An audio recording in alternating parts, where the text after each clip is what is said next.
Hi everyone, welcome to our channel.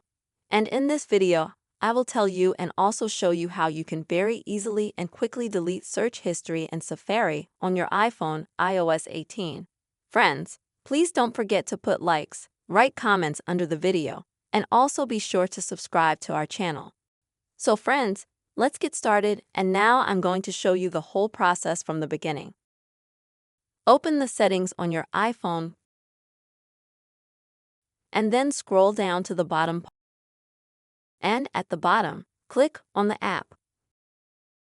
Next, friends, you will have to swipe down and find the Safari app.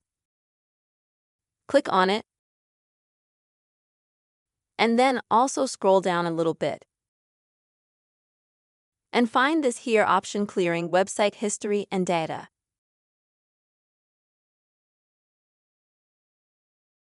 This history cleanup will help you to get rid of unnecessary files on Safari.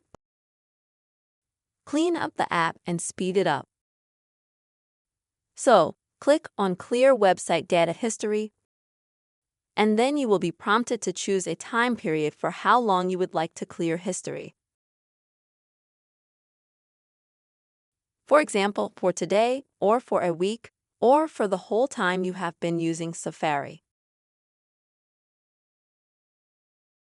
You can choose the option you want, then just click the Clear History option at the bottom. And your Safari search history will be cleared and all the tabs in the application will be closed. This is the way, friends, very simple way you can delete search history in Safari app on your iPhone. I hope this video was helpful to you. Don't forget to write comments, put likes under the video, and also subscribe this channel. Bye.